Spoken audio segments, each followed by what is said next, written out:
श्री असाउद्दीन ओवैसी जी।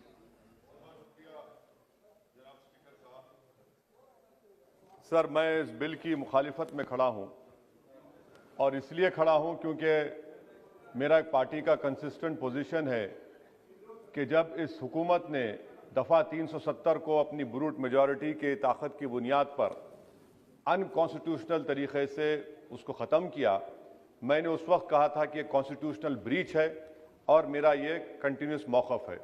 Sir, मैं इस bill की मुखालिफत इसलिए भी करता हूं क्योंकि इसी ऐवान में खड़े होकर वज़ीर दाखिला ने कहा था कि ये हुकूमत जल्द से जल्द रियासत जम्मू कश्मीर के स्टेटहुड को बहाल करेगी।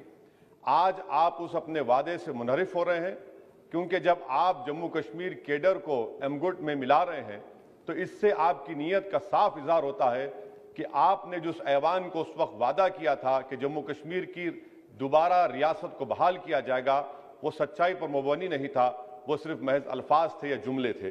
तीसरी बात यह है कि सर, एक ऐसी रियासत जहां पर मुसलमान तनासुब में ज्यादा हैं मगर पहले से अफसरशाही में उनका तनासुब बहुत कम था। मैं आपका आदाद शुमार आपके सामने रखता हूं सर। 24 सेक्रेटरी के पोस्ट हैं जिसमें से सिर्फ 5 कश्मीरी मुसलमान हैं। 58 IAS के पोस्ट में सिर्फ 12 मुसलमान हैं, यानी 17.24। 2011 की मरदमशुमारी के मुताबिक सर जम्मू कश्मीर में 68.31 मुसलमानों की आबादी है और 28% हमारे हिंदू भाइयों की आबादी है। मगर अगर आप देखेंगे टायर 2 में सर दूसरे दर्जे के 523 इंतजामी अफसरान, जिसे कश्मीरी एडमिनिस्ट्रेटिव ऑफिसर सर्विस कहते हैं, 220 यानी 523 में से 220 यानी 42.6 कश्मीरी मुसलमान हैं। IPS में आ जाइए सर, 66 पोस्ट हैं जिसमें से सिर्फ 7 मुसलमान हैं।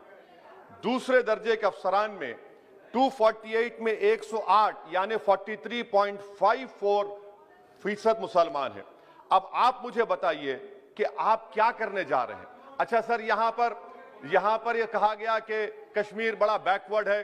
कश्मीर का खित्ता बैकवर्ड नहीं है, ये आपकी गलतफहमी है और आपके जो दिमाग में जो फीड किया गया है वो नफरत की बुनियाद पर। सच्चाई यह है कि इस खित्ते में गुर्बत की सतह से नीचे का तनासुब 10.31 है और पूरे भारत में 21.92 है। मैं सरकार से जानना चाहता हूं कि आखिर आप कश्मीर की रियासत के स्टेटहुड को बहाल करेंगे, नहीं करेंगे। चौथा बात यह कि आपकी गलत फैसले की बुनियाद पर दूसरे ऐवान में एक भी कश्मीरी रुकने पार्लियामान नहीं है। यह हमारे मुल्क की, भारत की तारीख में तीसरी मरतबा ऐसा हुआ है। मेरा चौथा सवाल हुकूमत से यह है कि हम ये कहते हैं, ये आपका मानना सही है कि हमारे मुल्क में बाहर के दीगर ममालिक को मदाखलत करने की कोई जरूरत नहीं है, मगर आप उनको लेकर गए ना। आप तो यूरोपियन पार्लियामेंट के लोगों को लेकर गए। अब तीसरी मरतबा आप यूरोप के सफीरों को 16 फरवरी को खबर है कि आप लेकर जा रहे हैं। आखिर ये FDI नहीं है, क्यों यूरोप के लोग कश्मीर जाएंगे? आप एक ऑल पार्टी मीटिंग लेकर जाइए ना डेलीगेशन को। आप यूरोप के डेलीगेशन को कश्मीर लेकर जा रहे हैं, क्या आप चाह रहे हैं मदाखलत करना? इसको इंटरनेशनलाइज आप कर रहे हैं। मैं वजीर दाखिला से पूछना चाहता हूं सर कि आखिर कितने बच्चे कश्मीर के आगरा की जेल में, बरेली की जेल में, अंबेडकर नगर की जेल में हैं? मैं आपको एग्जाम्पल दे रहा हूं, खत्म कर रहा हूं स्पीकर साहब, कि बिलाल अहमद एक कुपवारा का बच्चा है, अमर सिंह कॉलेज श्रीनगर का है, 1600 किलोमीटर दूर श्रीनगर से जेल में है।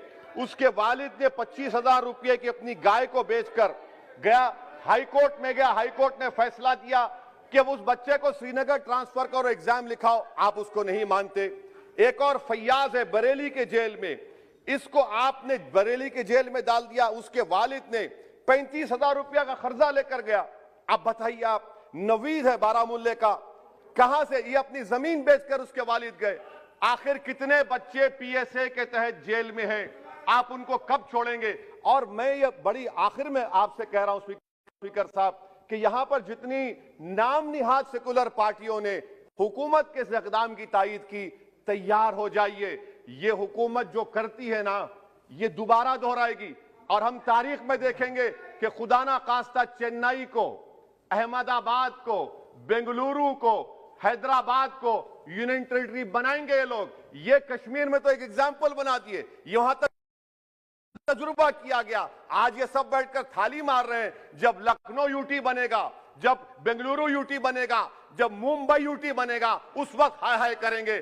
یہ کنسسٹنٹ پالیسی آپ کی ہے۔ اسی لیے سر میں ہوم منسٹر سے جو سوالات کیا ہوں، میں آپ سے پوچھنا چاہتا ہوں، اور یہ 2G سے 4G کر کے آپ نے احسان نہیں کیا، امریکہ کے دباؤ میں آپ نے کیا۔ بریڈ شرمن سے بھارت کے سفیر نے ملا، امریکہ نے سٹیٹمنٹ دیا، اور آپ نے 2 دن میں 4G کو بحال کر دیا۔